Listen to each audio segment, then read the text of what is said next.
Good afternoon. Welcome to the August program of the National AgTech Forum, hosted by the North Carolina Biotechnology Center in partnership with AgStart and AgLaunch. I'm Michelle Von Cannon, the Agricultural Program and Event Manager here at the Biotech Center, headquartered in Research Triangle Park, North Carolina. The North Carolina Biotechnology Center and its Ag Sector Development Team are committed to leading life science economic development for our state while promoting the ag tech industry by supporting innovation, commercialization, education, is all rhyme, sorry, and business growth. You can learn more about our programs by visiting ncbiotech.org/agriculture.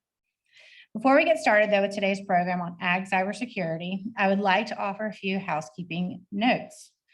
Today's program will be recorded and posted online within the next couple of days. So in case you miss a portion of it or want to watch it all again, you can check the event website on the calendar or go to ncbiotech.org/events. There will be Q&A at the end of today's program. For those of you virtually, you can go below into the Q&A tab and enter your questions. And be sure to review other questions that are already there, and you can give it a thumbs up if you want to promote it in priority.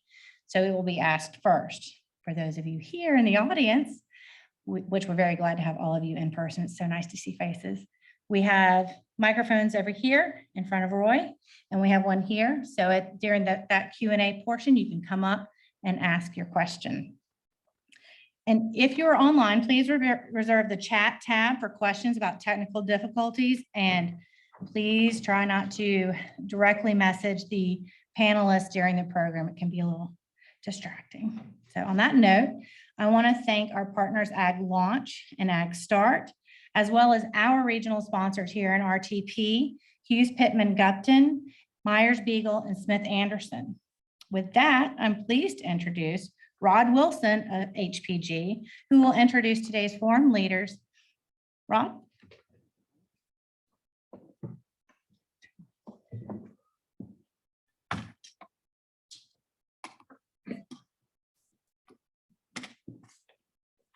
Thanks, Michelle. It's great to be here and finally able to gather together again, at least in some context.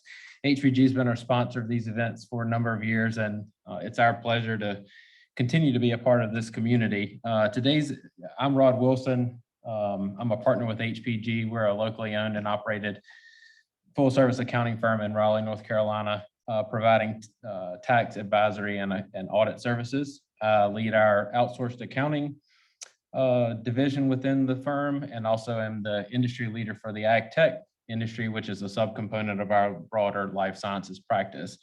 Today's event will focus on ag cybersecurity. We're all aware of recent cybersecurity attacks, how companies and even industries have been disrupted as a result of those attacks.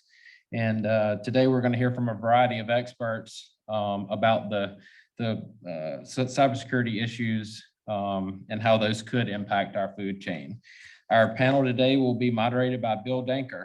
Bill is a principal industry consultant at SAS for the ag tech industry. Bill is also a member of the North Carolina Ag Tech Advisory Council. Bill joined SAS in October of 2019 after more than 30 years experience in R&D, computer science, and agriculture. He has a background in the development of and delivery of agricultural systems for research, product development, and commercial operations.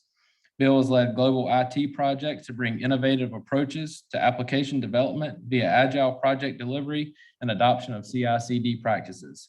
Bill received his undergraduate degree from Morningside College and earned his MBA from Iowa State University. He's married, lives in the Triangle in Raleigh, and he has 5 children who are spread across the U.S.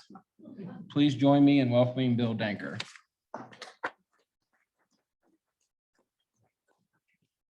Thank you for that. I'm not nearly as good as he made that sound out to be. So very much glad to be here. Why are we here? Well, we're here because of, and I alluded to this a little bit, all of the things that's going on in cybersecurity. So we sit, as you mentioned, on the Advisory Council for Ag Tech. And we look at and start thinking about the challenges agriculture faces. The last thing we need is to somebody get shut down like JBS or get attacked. And so we really thought it'd be a great topic to get some experts in, and we have some real experts here today to talk about the challenges we face around cybersecurity, and particularly how they relate to the whole agriculture industry.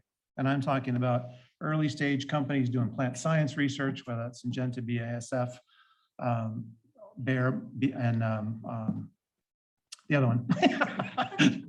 I came from Syngenta, so and then all the way through the channel, through to the food processors, the grain traders, the CPG companies, to the retailers, to where that food hits the table. So there are lots of places here that I think are open, that are ripe for being attacked.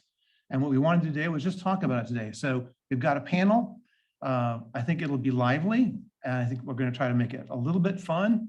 I know cyber stuff and fun maybe doesn't go together, but we've got, I think, some good questions for the panel that'll get us kicked off. But to give us a little bit more background, we've got Andrew Rose, who's my co-moderator here from F3 Tech, who's going to take us through the next part of this session. Andrew? Sounds good, Bill. Thank you. Thank you very much. I appreciate that, Bill, and welcome again to all those that have come out here today. It is wonderful seeing faces in the audience rather than just staring at a Zoom screen and not quite understanding who people are, if they're even sleeping while we're sitting there. I think it's important to let the panel introduce themselves, since they probably can do it much better than I could with these written words. So, Alex, since you're sitting here in front of me, why don't you begin? Who are you? What do you do? And thank you for coming. All right, thank you. So I'm Alex Blochy. I have been leading SAS's cyber security analytics team for probably the past 4 years or so. Prior to that, I worked for Booz Allen Hamilton for many years, and actually that's how I actually entered in the space around cybersecurity. A lot of the government contracts that we were doing in the Intel community involve really large volumes of data, being able to look at those data sets and build in solutions that are actually enterprise solutions that enable those organizations to better protect US citizens, as well as the organizations that support our nation. So from there, I ended up coming to SAS because SAS has great analytics that actually make it easy for customers to look at these large volumes of data and make sense of it. And particularly what we do on the SAS side, when I usually talk about this, is we're more interested in actually catching hackers in real time. And I think today, as we discuss a lot more of this, you'll realize some of the challenges we have is many of these breaches happen because there's too much data.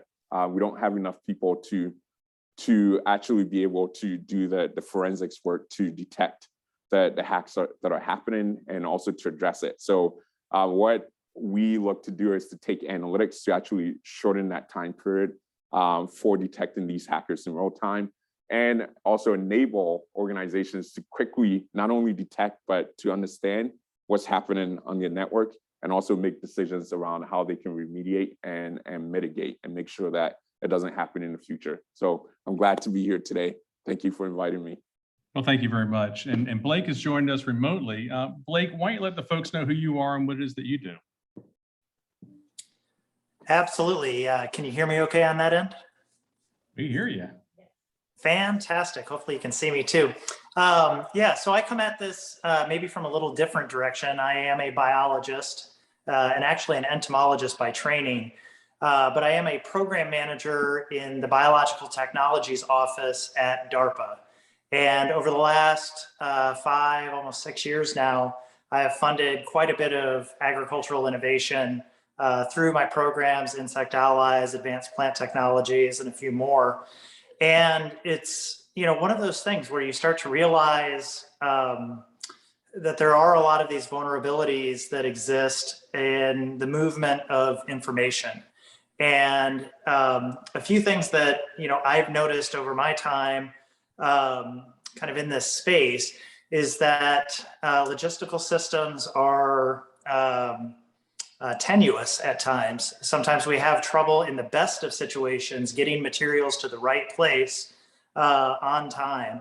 And interruptions in these logistical streams certainly have large large effects. So I'm interested in thinking about sort of that logistics and communications piece, but then also the utilization of data as we become more and more sophisticated in our agricultural planning, looking at satellite imagery, data, remote sensing. All of these pieces are needing larger security pieces. So I'm interested in hearing from the rest of the panel. I'll be learning a bit as we go along. Maybe we'll come up with some more interesting things that DARPA could put some funding towards, but I'd be very happy to try to facilitate some of that. So thanks for having me. I'm excited to be part of this. Well, thank you, Blake, and thank you for the offer of DARPA funding. I think a lot of yours perked up in the audience.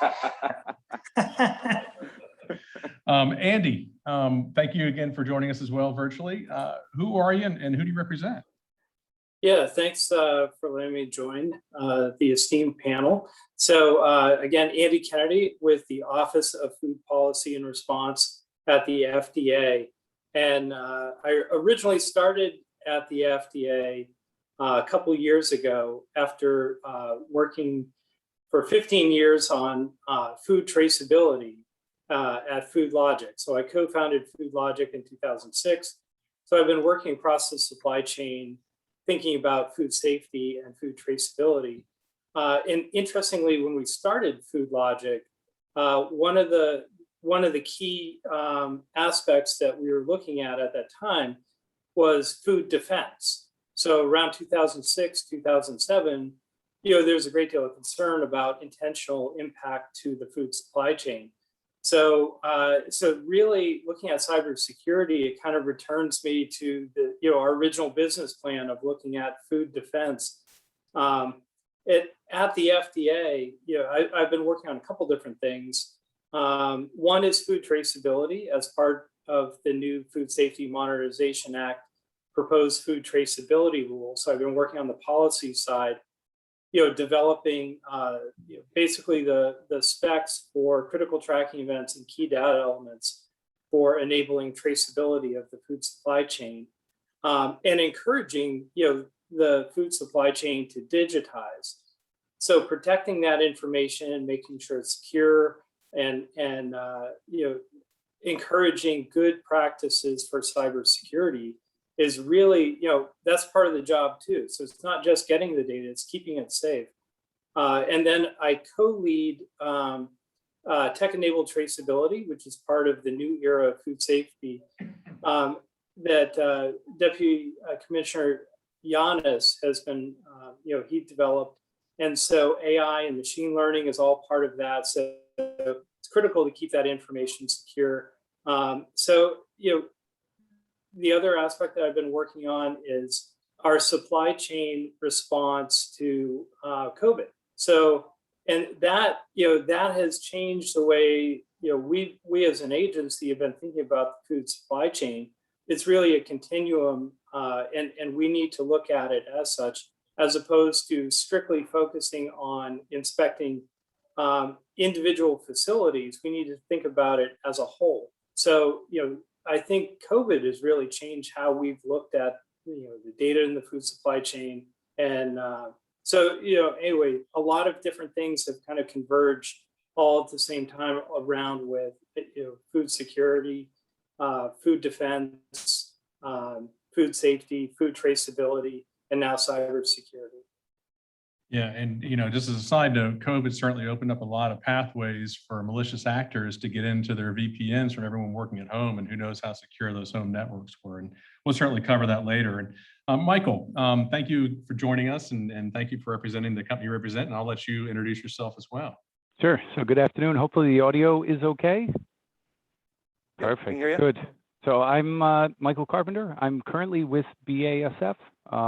We create chemistry. I think most people, at least most people that I talk to when I mention I work with BASF, they think about the old cassette tapes and VCR tapes that BASF made, but certainly we don't have those product lines anymore, and we actually do a lot. So I'm now 22 or 23 years with BASF. I actually started with an ag company called American Cyanamid.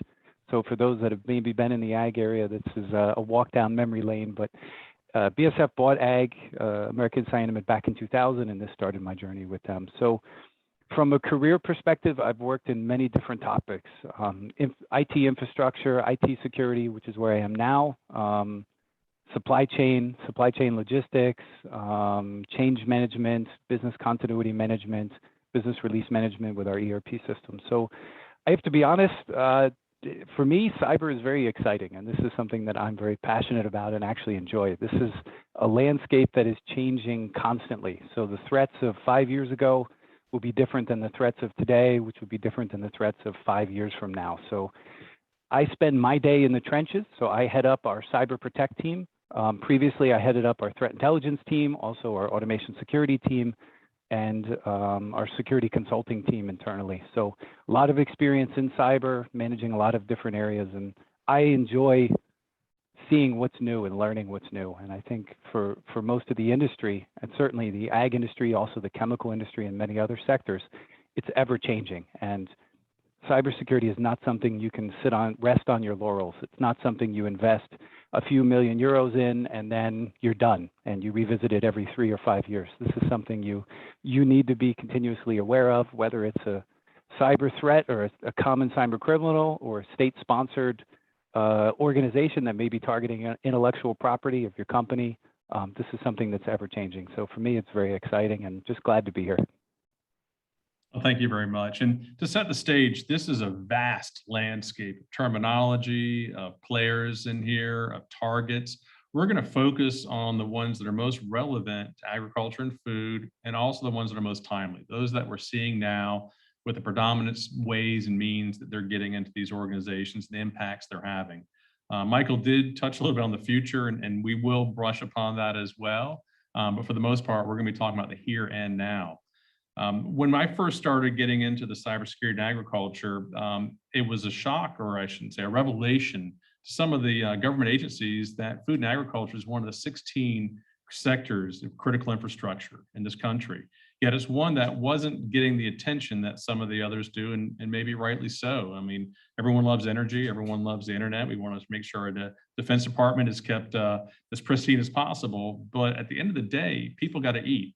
So we want to make sure that that ability to feed our populations is maintained and kept secure the best possible way. You'd heard Bill talk about JBS, and you may have seen the headlines a few months ago. A large meat supplier was hit by a ransomware attack, and that sent some shockwaves to the food and agriculture sector, because oftentimes there was a sense of almost complacency that we aren't a target. We aren't as high profile as some of the hospitals and school systems and other things that pay these large ransoms. And that was a wake-up call. Then I guess if that was the wake-up call, the red light flashing alarm bell was the recent DEF CON hack of John Deere and CNH via SIC codes. And that is now reverberating throughout the industry at a great degree for many reasons as well. But it shows that we're not immune, that we are a target, and we need to prepare ourselves. And the way we start preparing is through awareness. And that's the reason we're hosting this and other seminars similar to this, to let folks know that, this is coming. And not only is it coming, but here's some things you can do to mitigate the risks that you face as an agriculture or food company. A couple of key terms that we're going to discuss today, and I'm sure everyone's heard the term ransomware, and that's where someone gets in your system and they encrypt all your data, and unless you pay them a certain amount of Bitcoins, you're not getting that data back, and then your computer systems turn basically into high-tech bricks, and there's no more transmission of data, there's no more access of that data. I've been doing a little research into the ransomware gangs themselves. I think it's important to understand, what does this look like? So put yourselves in the shoes of these threat actors, of these criminals. There's a financial motivation for what it is they do. And there's a lot of people that want to get in there. We talk about the AgTech startup ecosystem. Well, there's a ransomware startup system too. So you get these people out there and they go in, they get into a computer system and they steal some data. They exfiltrate that data. They lock the computer systems down. But some of the big gangs, the criminal gangs, won't pay them for that data because they don't know who this person is. Or that data becomes old, it becomes aged, and people recognize that their credit card numbers have been stolen or their information is stolen. So what do these junior ransomware folks do? They sell it to large ransomware gangs. And if you look at sort of the cat and mouse game of where does our law enforcement intelligence community come in there, they try to suppress the larger gangs and break them up. So there isn't a marketplace for that data. But there's always someone out there looking for our financial gain using ransomware as the main methodology to get in there. We talk about financial gain, and I know some of the panelists here have spoken about the IP theft too. As an organization, you have certain crown jewels, those things that are near and dear to your heart. Those are the things you want to protect the most. And those are the things that conversely the criminals want as well, because you'll pay a lot of money for those. And as we know, and as we want to let you know, when these ransomware folks get in there, on average, they're in your systems for 4 months. And one of the first places they go is to your backups. They want to make sure that you don't have the ability to restore this information or access information, and that provides leverage. They aren't stupid. They know when in your business cycle is the best time to execute this lockdown. So you're at the most risk of peril for your business. It could be existential. So they want to make sure they have the highest likelihood of getting you to pay that money. And in doing so, they'll deploy great customer service representatives. They'll call you up and give you the easy means to pay this ransom and make it as simple as possible to get your data back. I do want to open up a little bit of this to the panel as well. When I was reading the Verizon data breach report, they were talking about how social engineering is now one of the top ways that some of these threat actors are getting into networks. Michael, would you mind talking a little bit about social engineering? What does that mean for our listeners? Sure. So social engineering is, you have to think back to the olden days. So if everyone thinks of the example of the horse in Troy. So what did they do? They couldn't breach the castle. They couldn't conquer it. So what did they do? They created this wooden horse gift and put all the soldiers in the horse, and they presented it as a gift. So rather than breaking into the castle, they just wheeled the castle right in. And this is really what social engineering is about. It's about, openly speaking, manipulating someone into giving you information or something that they desire. A lot of times social engineering is really phishing, could be smishing. So text messages that you get that may say you've won a Walmart gift card and you need to click on a link.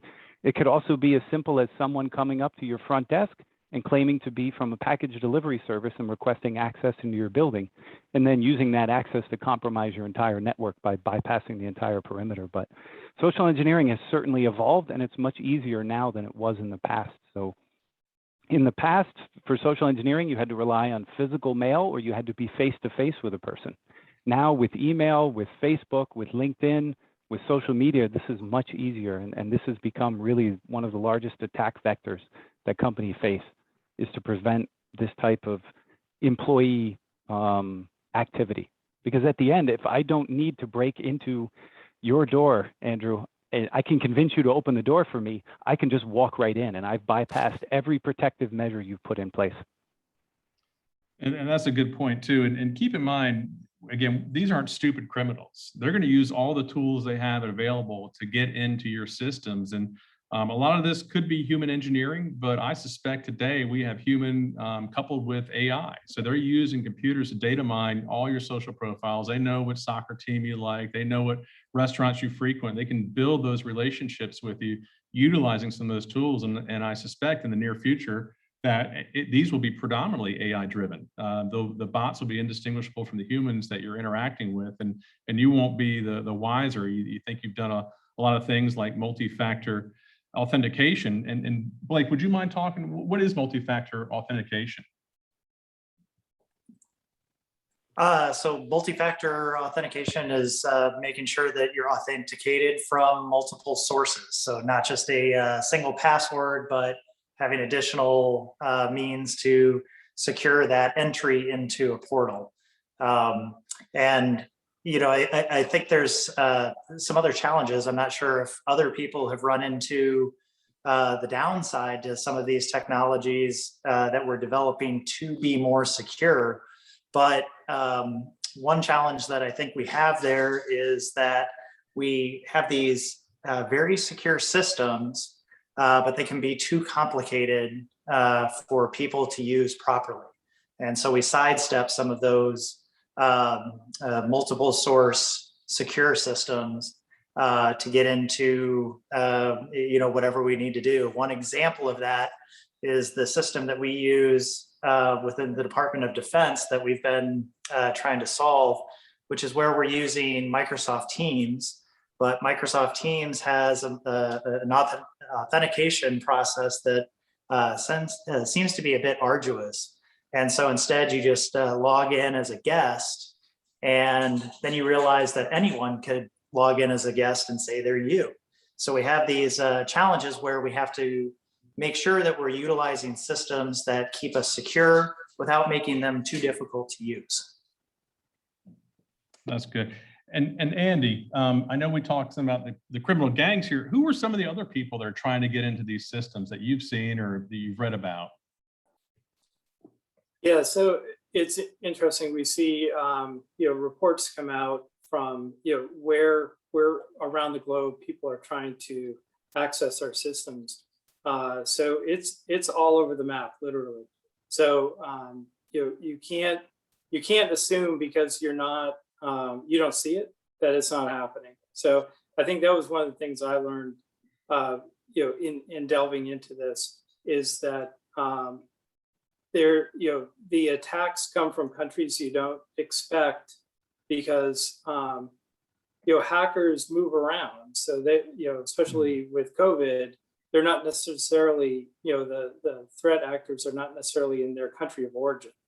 So you can be getting attacked from IPs from countries you literally would never suspect. So that's been kind of a challenging aspect of this. So, and definitely enlightening that it's coming literally from all over the globe. Yeah, and sometimes those other adversaries could be your competitor.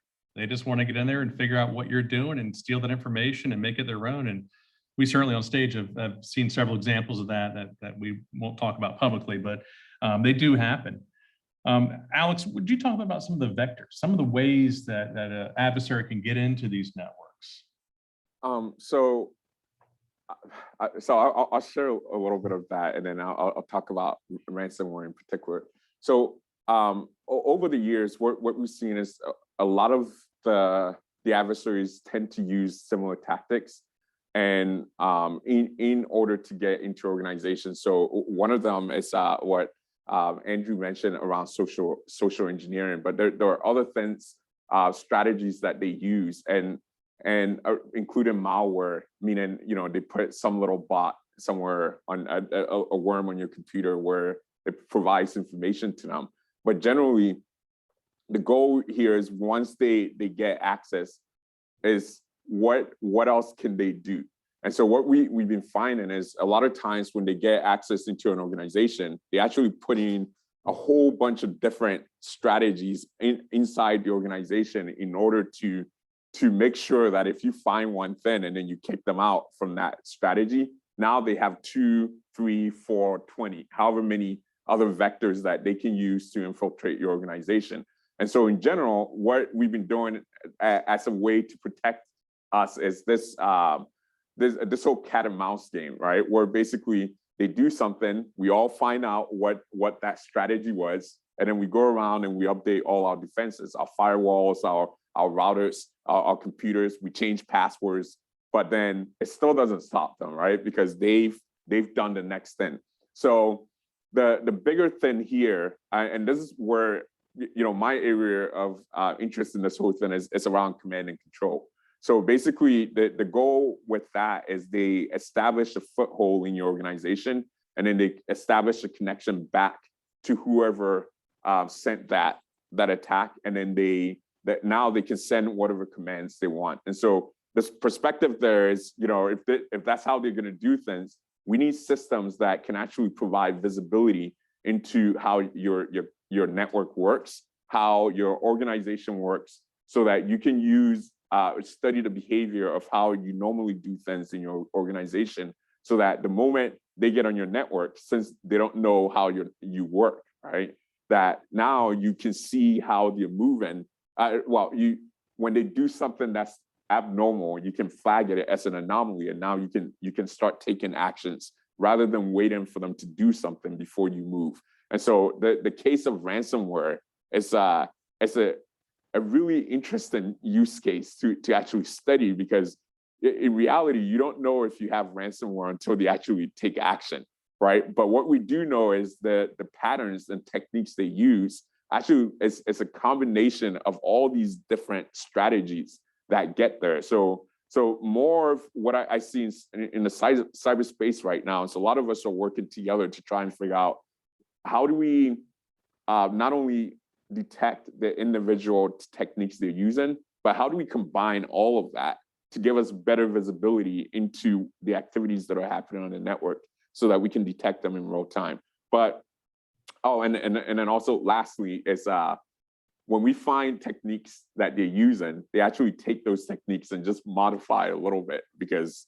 they can. And then again, they've just changed that whole attack vector and it makes it very difficult. So it's a challenging problem. It's an exciting one, but certainly there are things that we can do as individuals that can help protect us. And one of them, again, it starts with awareness of what they're doing, because if you know it and you know how they go about doing social engineering, then you know how to defend it. And lastly, I'll also talk about actually a funny story a friend told me a number of years ago. Everyone went to Black Hat Conference, which is the big national security, big cybersecurity conference. And someone actually went around knocking on hotel room doors and giving these key fobs that actually had had USB sticks on it, 1 gig free. So everyone's excited, stuck it in their computer, and all of them got hacked, right? So, it's just that kind of simple stuff. But now, we know that that's a technique. So if you go to a conference and someone comes and knocks on your door, or they deliver you this bag of goodies and there's a USB stick in there, get rid of it, right? Don't put it in your computer. But yeah, it's a simple case of just being aware of how they actually move so that you can protect yourself and your organization. And that's a good example. It is a little bit aged, however. So I would imagine if you went to a conference and someone gave you a phone charger and you plugged your phone into your work laptop, there is the nano hardware in there that could then be embedded in your computer. You cannot be suspicious enough about what it is that you're bringing onto the network at that time.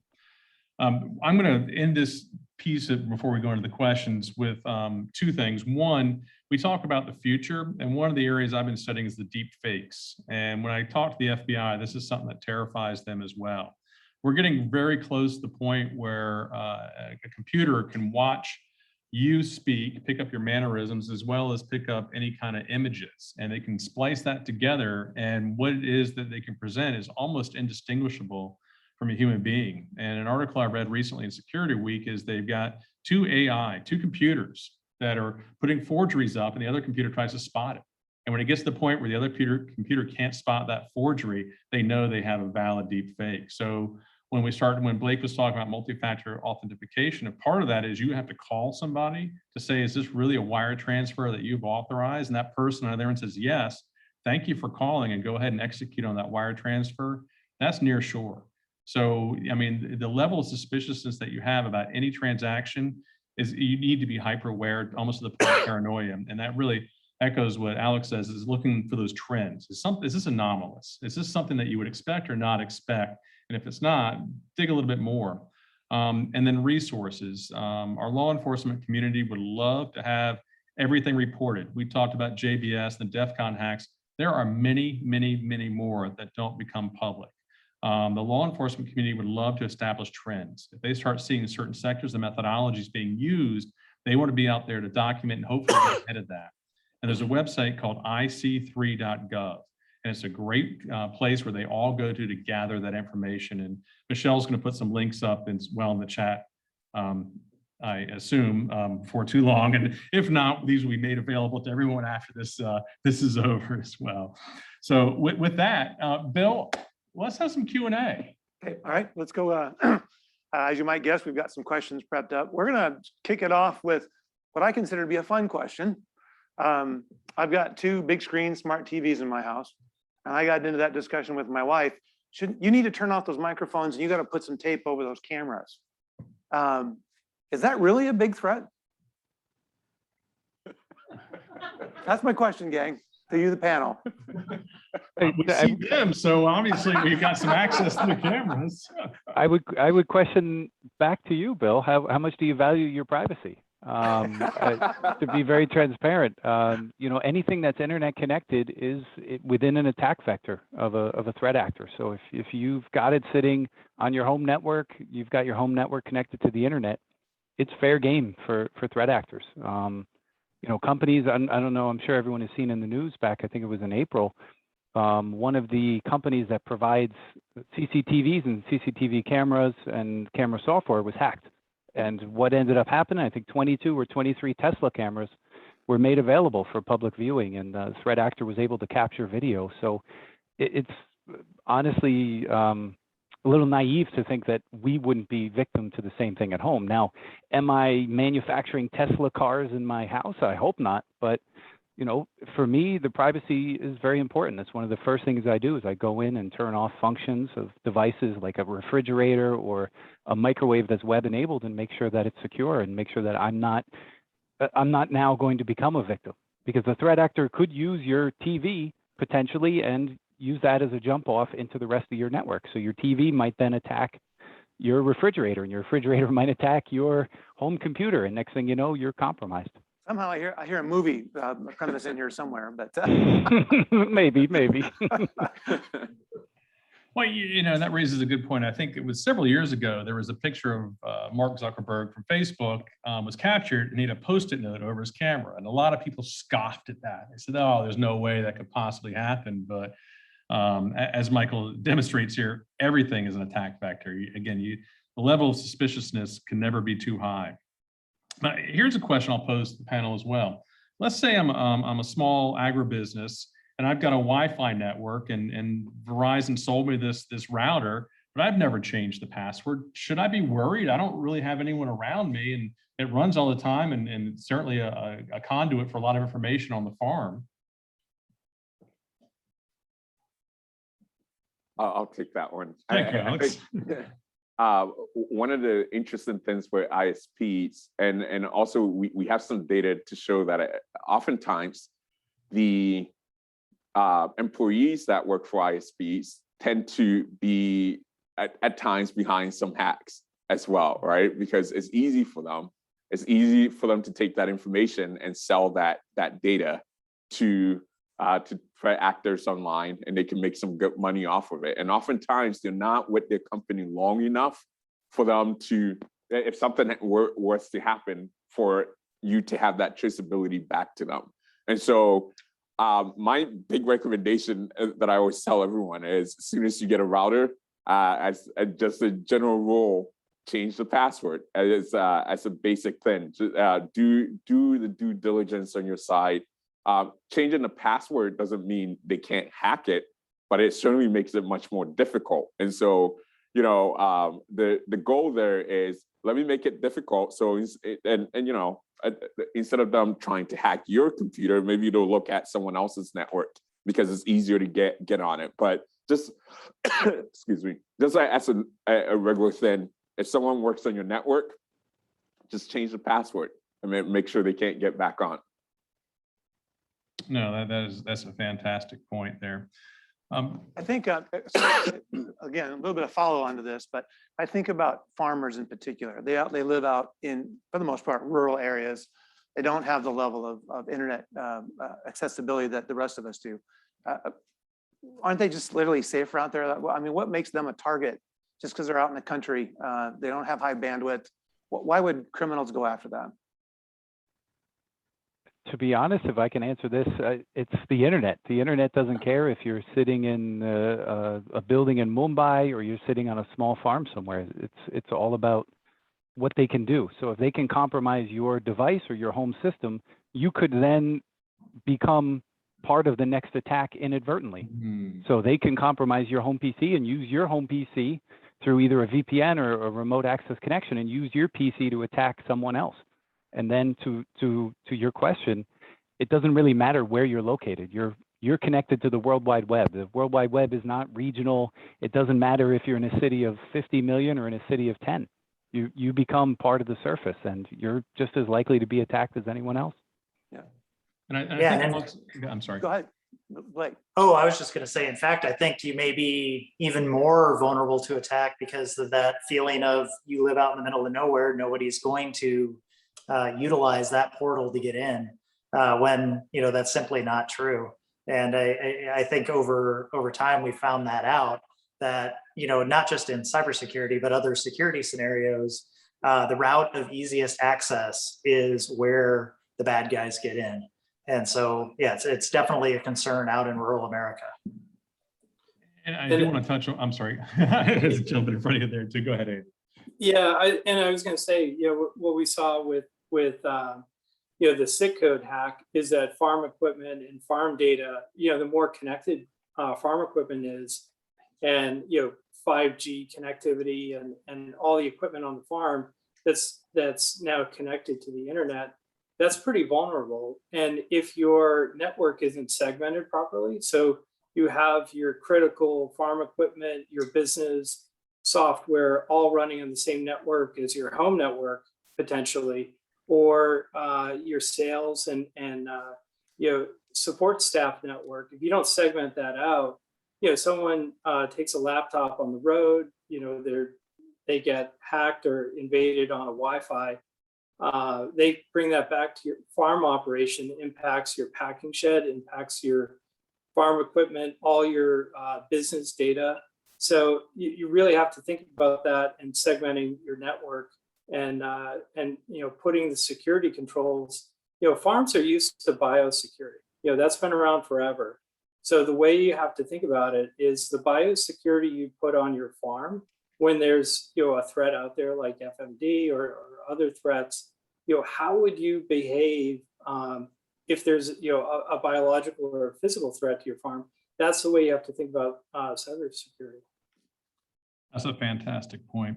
I do want to go back to one thing that Alex mentioned there too, is the financial gain. You're going to hear that theme throughout this. How can someone hold that information hostage? And it might not be your farm. I mean, that was brilliant, Andy. I mean, that is the conduit to all the other networks that are out there and the other means for them. So from a criminal standpoint, now they've just opened up the treasure chest. They can get into a lot of different places, and then the amount of money they can get for releasing that data after it's been locked down is going to be much greater. Bill, did you have another question? So the next one that kind of follows, and maybe this is more closely related to the audience here and a lot of the focus in terms of funding for startups, but what can new startups think about bringing to the table that could help address some of these challenges? Is there anything out there that you guys see that's missing or that needs more attention that maybe some ag startups could focus in on?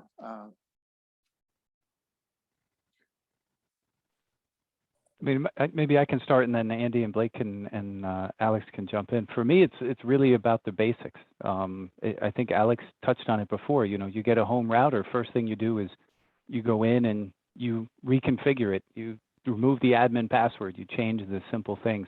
So I think what a lot of startups can do is focus so I'm looking at more from an operational perspective, is do the same due diligence you would do when it comes to safety, when it comes to health.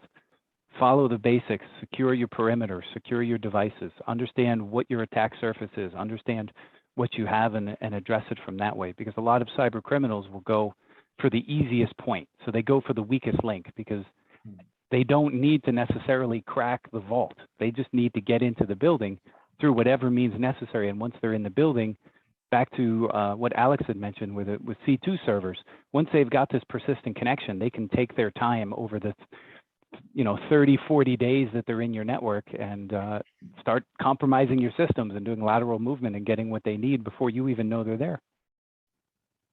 And I want to piggyback off of that. I think so.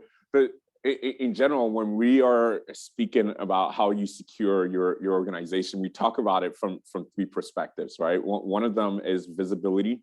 So do you know your network? Do you know the entities or the devices, the users that are on your network?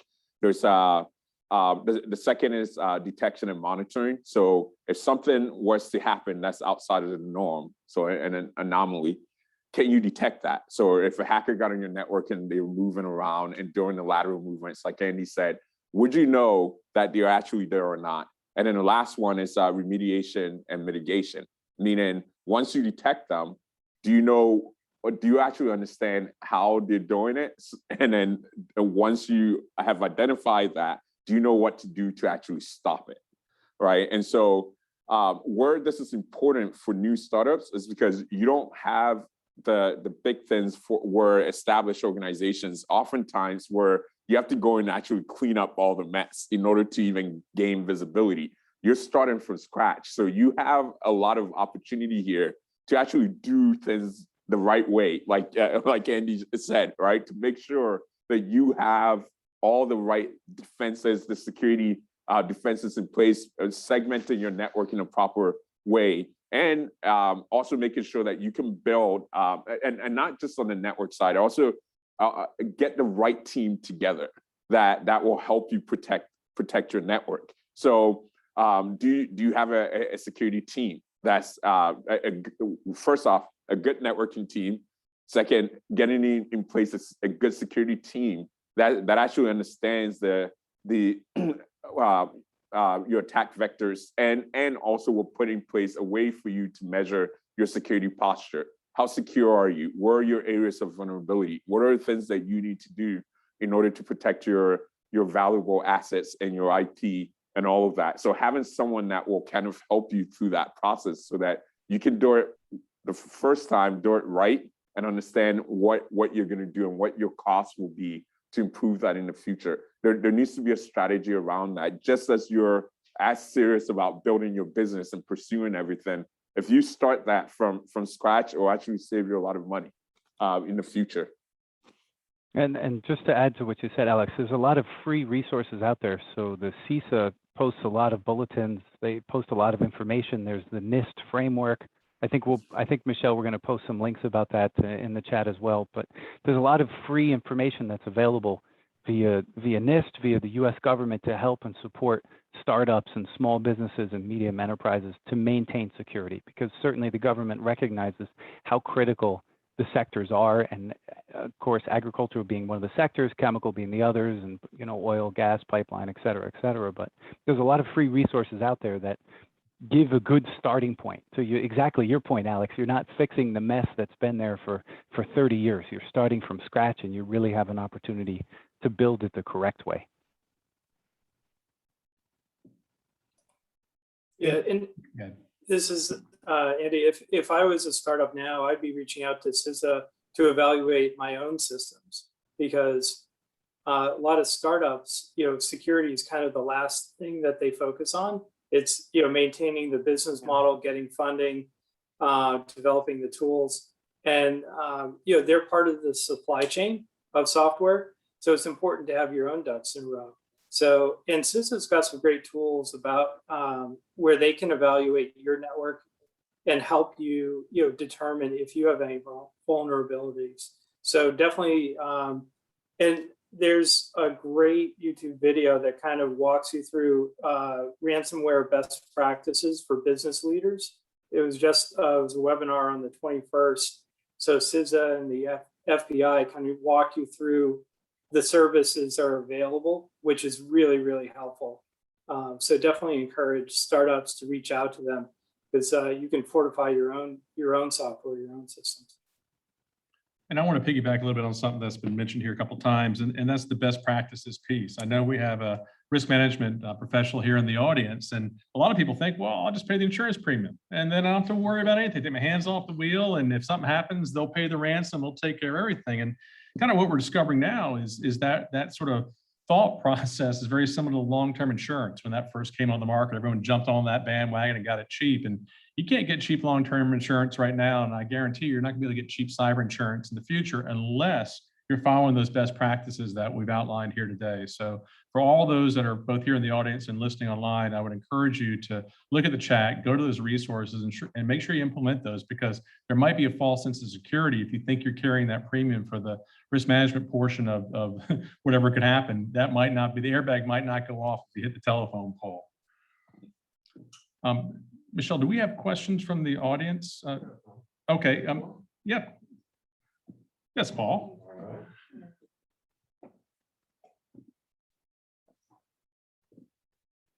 All right, we had Mike Fielke from F3 Tech asked a really good one. We've been talking a lot about external threats, but what about internal threats? So it generally, that's referred to as insider threat, right? Which is someone that knows who's inside your organization knows and is doing something that they shouldn't be doing. A good case of that would be, I guess for U.S. government, it's Edward Snowden, right? Where he took a lot of documentation that he shouldn't have gotten his hands on. So what do you do there when you're and for insider threat, there are different categories of it, right? So it's not just the person inside taking your IP, but it's also inclusive of people who might come in and shoot up people, right? Kind of thing. So determining what that threat level is and how you track what you're doing and how you make sure that you protect your key assets. So to some extent, there's a limited amount of things that you can do, strategies that you can use. There are solutions out there that can watch how your people do different things. But for me in particular, the way I look at that is, again, this is where analytics comes in as key. And the thing we're talking about here is behavioral analytics. So normally we know how people in your organization, if you are watching what they're doing from the visibility side, you know how people in your organization, how they behave, how they work. So at SAS, we know that, someone in, say, finance, someone in IT is not supposed to, when we look at their baseline, we know how they normally behave when they come in. We know how they behave compared to other people that do the same functions.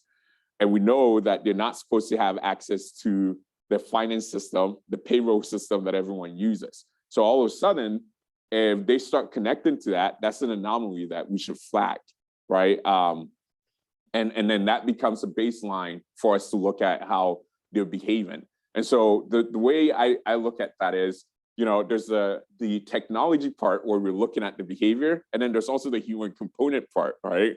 Where if we saw that, the first action wouldn't be lock down things and fire that person. The first action would be pick up the phone and ask them why they're accessing that system, because there might be a really good legitimate reason why they're doing that.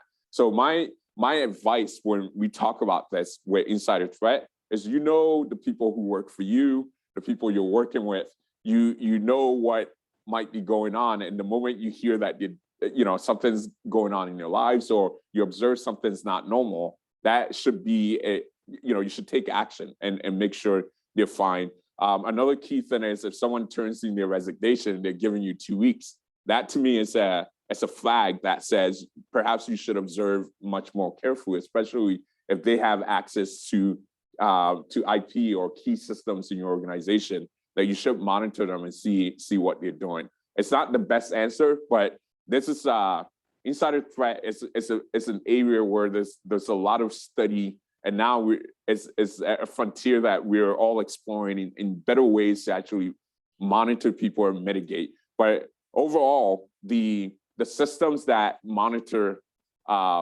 your perimeter and the outside, it turns out that some of them can actually do insider threat monitoring fairly well. So I only have one quick build on that. Alex, it wasn't me. We both work at SAS. So. Yeah, there's definitely, to add to what Alex said, there's all different measures you can have in place. So from a basic perspective, least privilege and right to know principle. So you restrict access to the most important data and information you have. Then there's certainly managerial measures you can have in place. So looking for an employee that maybe is leaving the company, or an employee that may be acting differently or having things going on in their personal life that may impact their professional life. Could also be technical measures that you can put in place. So as Alec mentioned, you can monitor the perimeter, you can do data leak prevention, DLP software, you can do, CASBs, cloud access security brokers, so you can see where your information is going. But at the end of the day, it is very difficult to monitor insider threat, because this is someone that is already in your perimeter, they're already in your company. So you have to take a set of steps of measures. But at the end, the best is really reducing access. So if I work for a company, do I need access to the CEO's office? Probably not. So Should I have it? No, I shouldn't. Do I need access to what the research lab is doing? Honestly, as a cybersecurity professional, I shouldn't have it. And if I have that access, that's an even bigger problem. So it's still, I hate to keep saying going back to the basics, but you have to build fundamentally on ensuring you have good security, and then obviously marry that with the detection and the response capabilities that were referenced before. Sounds like a good opportunity for some of the startups out there to automate some of this with some AI and machine learning and help augment practices that are out there. So it seems like a ripe area for doing a better job. It's a tough deal. One of the things that we said back when I was working for the CPA firm and looking at the forensics audit team, locks keep out the honest people. That's what they're there for. Blake, before we go to the next question, is there anything that we've missed here that you'd like to add on? Yeah, the only thing that I would really think is on the front end, I'm not in private industry, but on the government side, it's become increasingly important for us to label documents properly. And so as we, move from FOUO to controlled unclassified information, making sure that the information is properly labeled so you know how to properly categorize and make that more secure. And then also, for instance, Zoom doesn't have a CUI level of security the way that it's set up.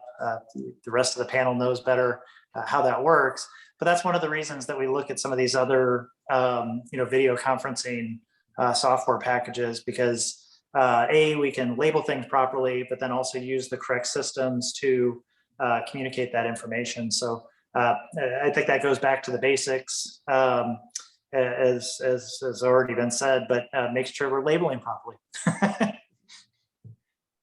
Paul, you have another question there? I want yet from online, but I've got one question. It seems like maybe just simple backups of system data could be a solution, but is that not necessarily a solution to solving a cyber threat?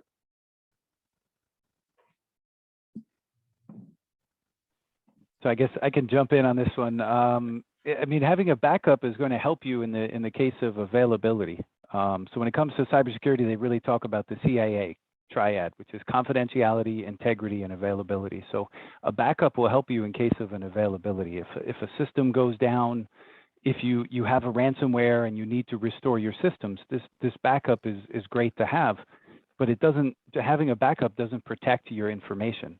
It doesn't keep it confidential. This is where you need additional measures to support it. Having a backup for sure is a best practice, and your backup should not be done on a USB hard drive connected to your PC, because then it's really of no value. If you get ransomware, they're going to encrypt your hard drive as well, so your backup's encrypted, which is great, doesn't really help you, but it's a stage of different steps that you need to take to protect yourself. And again, backups are great, very handy, very good for recovery, but a backup is not a preventative measure from a cyber attack.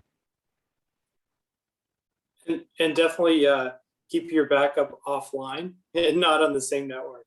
So, and a couple other tips is test them regularly, because how many times you get, when a laptop crashes and you go to restore it and your backup failed. So definitely test it, keep them offline. And then also you need the configuration, not just the data. Yeah, most organizations have a disaster recovery strategy for their data in general. So, as everyone's mentioned, that's always a good practice to have in place just in general.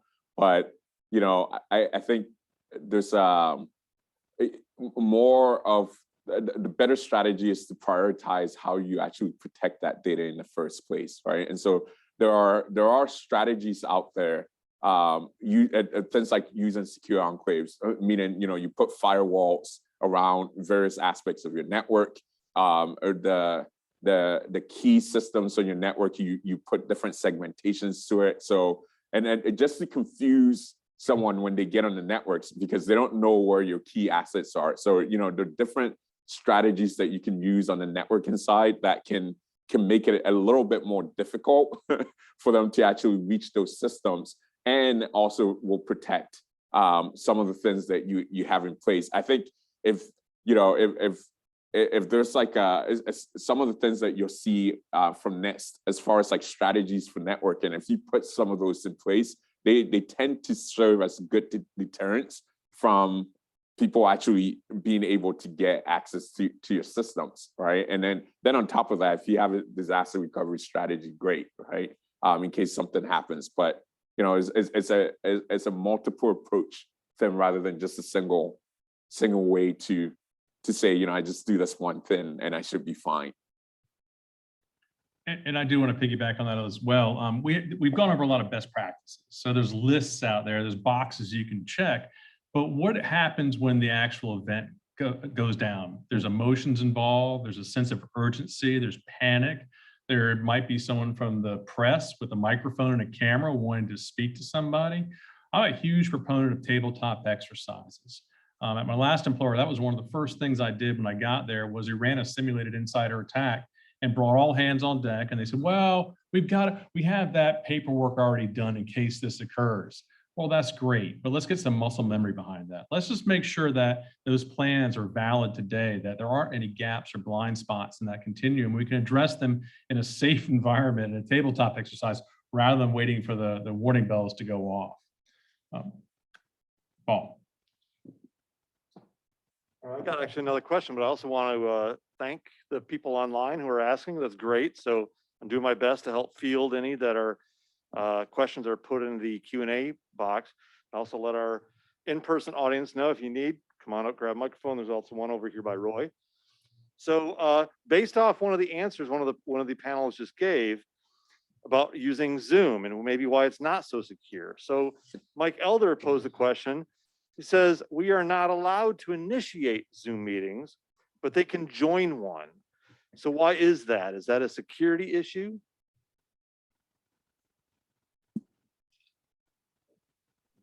I brought up Zoom, but I'm a biologist, so I'm guessing that maybe Michael might have a good answer. You should never ask the paranoid security guy why you shouldn't do something. But all kidding aside, every company has done evaluation, or most companies, I should say, have done evaluations of web conferencing tools. So there's a ton on the market. There's WebEx, there's Teams, there's Zoom, there's plenty of others. And for the reason, for whatever the company is, they've made the determination that they don't feel Zoom is appropriate. I think Andy may have been, or it was either Andy or Blake, commented on, labeling in Zoom, and that we're not allowed to necessarily use Zoom. So there is, in my opinion, my personal opinion, some, let's say, inherent security concerns with web conferencing tools, but every company should have an expert that reviews it. I'm trying to really toe the line here, and not to, let's say, go after Zoom, but a lot of schools use Zoom without issue. A lot of companies, large enterprise organizations use Zoom without issue. It really comes back to, what does the company feel? Maybe what agreements do they have, and what do they trust? And from a government perspective, we hadn't been using Zoom until they moved it to GovCloud. So now there's Zoom for government. So it's a completely different hosted environment. So I think that was one of the reasons why we weren't allowed to use it, to host meetings, because it wasn't on a secure server and didn't meet our security requirements. But now that they've upgraded it, we are able to host Zoom meetings. So just from the FDA perspective, we do now use it, but it's a special GovCloud version. Thank you. Paul? All right. Well, thank you to the audience for generating these questions. We appreciate that. We are running a little bit over on time, but we will stay here and answer your questions. Thank you. So a past forum topic has been on the use of blockchain technologies and how that's going to impact agriculture and food supply. So, it's been hyped as this really high-tech ledger system. Examples many in currency markets, supply chain management.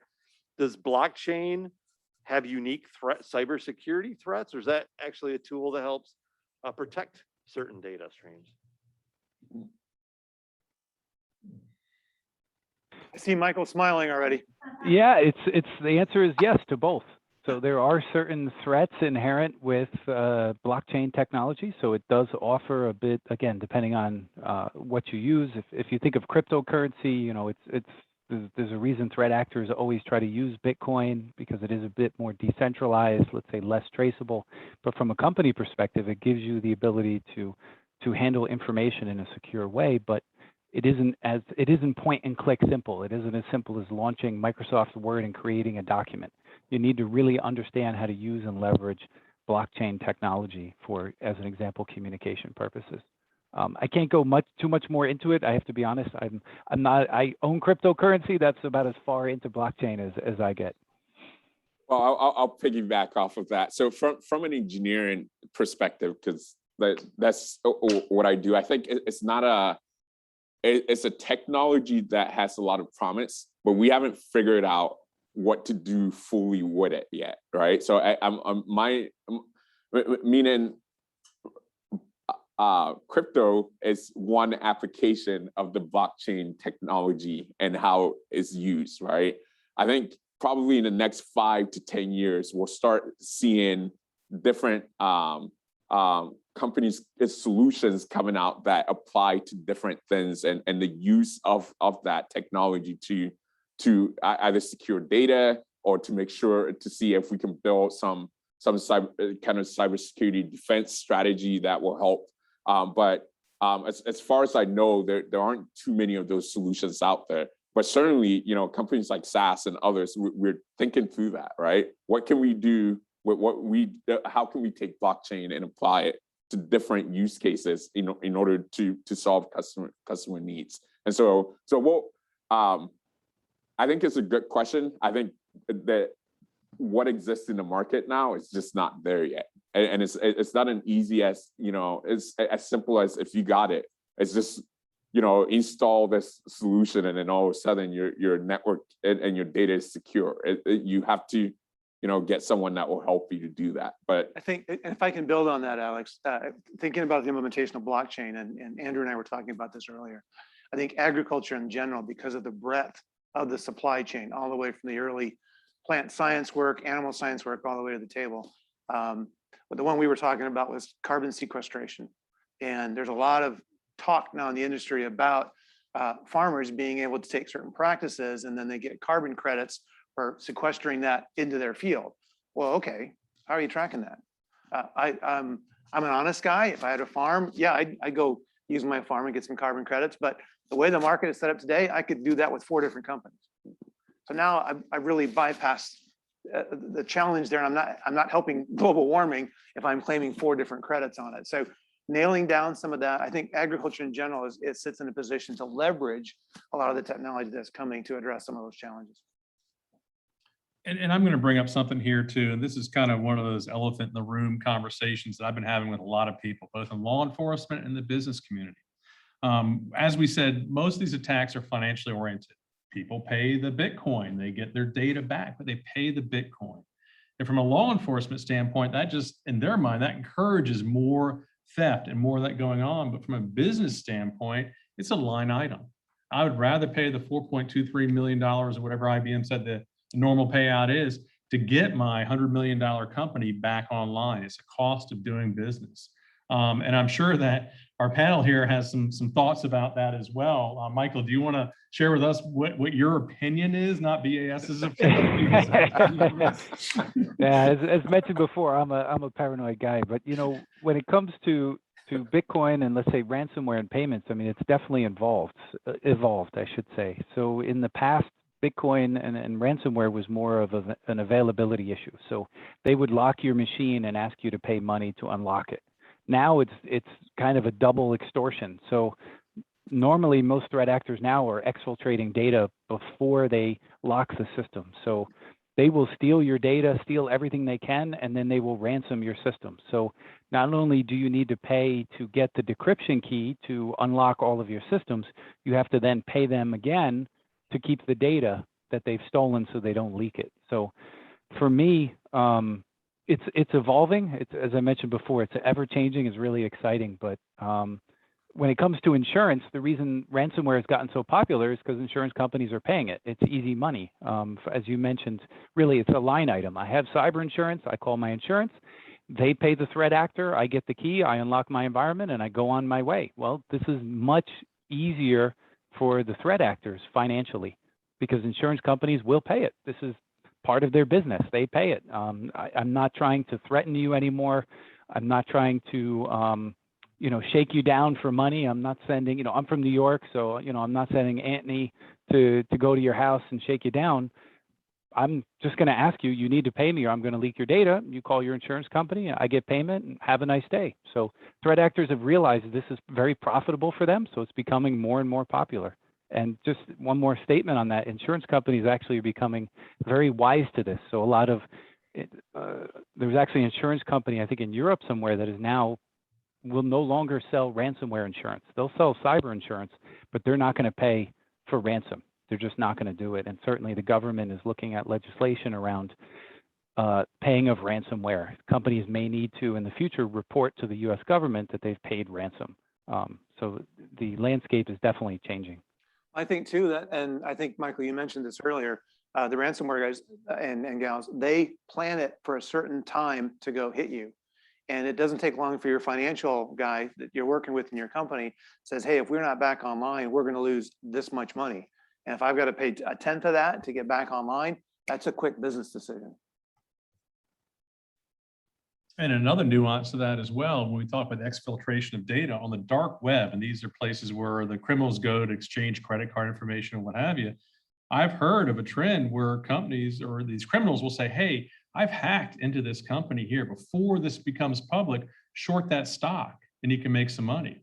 And I guess if I was in the criminal shoes, I would also be buying stock of the competitors because I know now there's going to be a dip in this one company and maybe I can benefit twice from buying those shares of that company. Not that I'd advocate anyone doing that right now. Paul, any other questions from the audience, from our virtual audience, but we do have a physical audience here and I can see people. Tyler, what is it that you would like to hear about? So I was actually going to bring this up.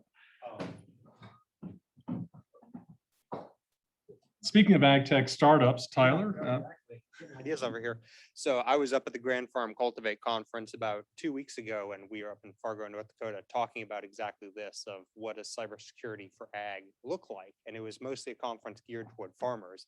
So you had a pretty large group of us out in a tent outside because of COVID.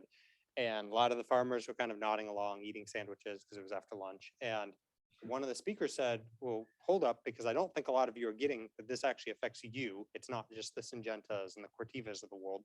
And he said, how many of you have these cheapo cameras that you buy on Amazon? Do you stick around your farm for network security, having surveillance of your farm and your shop and whatnot? And then there was this audible silence in the tent area because everyone realized like, oh my God, every one of those is open and you can get in and do whatever you want with my network. And my question to you guys is, we've talked a little bit about putting sticky notes over webcams and things, but what are easy low-hanging fruit best practices that people can do? I know I use a password manager. I try not to have any reused passwords, but from a maybe organizational standpoint, or even, go all the way back to the farm, what should people be thinking about doing to at least make themselves less interesting of a target? That's a good question. All right, so I'll start this one. I think I mentioned before changing the passwords is one, but one of the things I always point at is what's the nature of the password when you change it to, right? So it's not just changing the password, and I keep there's a list online that ranks like the top used password of all time, and for years, it hasn't changed. It's always like 1, 2, and 3 is password 1, 2, 3.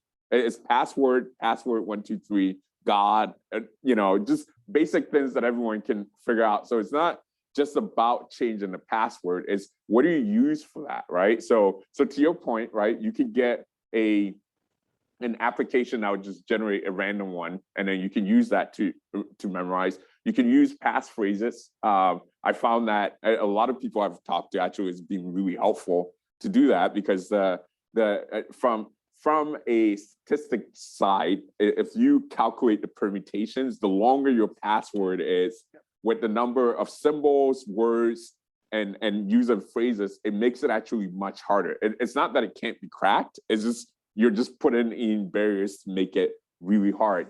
If you need to buy cameras, to your example, for your farm, and you go on Amazon, one of the things I do, because in my house, I have cameras around, is I check where the camera was manufactured. Was it done in China, Russia? Like that to me is it's a simple barrier, because we know ideally from those places, you know, even if you change your password, it's not going to help, right? I mentioned the thing about bringing in network experts, right? So a lot of times when we set up these cameras, we just hook it straight to the web, and it's just going straight to the web. Well, there's a way to hook up the cameras without having it go straight there, right? Where there's if the thing is that you won't be traveling, and you don't need to see it from, say, you don't need to see it from, say, California when you live down here, but you're only looking at it from your farm, then you can get a land, right? Something that's localized to your farm that doesn't go anywhere. So there's just those kinds of things. So I guess the easiest thing to say is do the basic things, but also see if you can hire an expert to come in to advise on best strategies that you can use to make sure that the basics are done. I'm sure others have other recommendations, but those are like the simple ones I could think of. Sure. I mean, the only thing I would add on to what Alex said is definitely don't reuse credentials, multi-factor authentication wherever possible, certainly for public facing, so meaning any systems or any devices facing out to the internet. Always change the default password. Train employees, train staff on what phishing is. This is still one of the top vectors. Make sure people understand what they should look for, what they shouldn't do, what they should do. And really, I can't echo enough what Alex said. I mean, if you don't have the knowledge or the expertise or the internal resources, cybersecurity has become a complete industry. There are many companies out there that would, for not for hundreds of thousands of dollars, they'll come in and give you a quick assessment and give you visibility on what your surface looks like and where the risks are. And it's definitely money well spent, because if you don't spend it on the front end, you're most likely going to end up spending it on the back end. And it'll be more. Yeah, for sure. Many times more. How are we doing, Andrew? We're doing well. I do want to put a footnote on the end of that one too. And this is just an Andrew paranoia thing. Years ago on YouTube, you could watch these dash cam videos in Russia of drunk people walking in the street and falling on a hood and claiming an injury. And how you captured that image was they had dash cams in all the hoods. So I thought, boy, that'd be a great thing to put in my car. So I went on Amazon and I didn't check the manufacturer of this dash cam, but I got it in there, and they sent me an email saying, if you write us a positive review, we'll send you another one for free, an upgraded version. I'm like, wow, that's great. So I got that and put it in my son's car. And as I'm plugging it into my computer to download the videos from driving, I'm like, I wonder if there is something in that hardware that I've just introduced into my laptop. Now, I haven't seen any news about this, but Alice, just kind of echoing the origin of manufacturing of these things now. And now that I'm a little wiser, at least in my paranoid head, I am no longer buying the cheap ones made from some of those countries. I'm spending a little bit more money to buy a nice dash cam. Have you seen anything or heard anything about that, or is that just Andrew being paranoid? Well, actually, it's not paranoid if it's real, right? That fear is actually very real. So we saw that once COVID hit, everything, hacks went up out the roof, right? And one of the things that caused that was, now as organizations moved their infrastructures to people's homes and everyone was remote, people started buying webcams on Amazon. There was actually a time where they ran out of webcams, right? So people were buying them from everywhere. And a lot of these things, when they come, they have firmware that you got to put on your machine to make it work. Well, it turns out that from certain places, if it was manufactured in certain places and then you plugged it in. Now you just gave them complete access to your system, and they can actually infiltrate and get the data from that perspective. And I'll say this too. Maybe Blake should cover his ear, but there was a couple of years ago, there was a thing in the news about DC. Some of the cameras in DC, they were actually they have components that were manufactured in China, and it was discovered that someone, not saying China, but we knew that someone was actually using that to get data, right? So it's you know, so you should. It's very important that that paranoia is good to have, and asking those questions. Where was this thing made? And you know that if you bought something, an expensive camera from Logitech or some other ones, those generally have some standards in place that, is better than just not doing that. So just, and then the last thing is if it's a technology thing is, you're looking on Amazon, for some reason, everyone's charging $80 for it, and all of a sudden you see for $8 and it has the same capabilities. To me, that's always a red flag that says, okay, I'm buying this for $8, but are you going to take, $3,000 from me by the end of this? So it just, some of this is just being aware of it and just using common sense.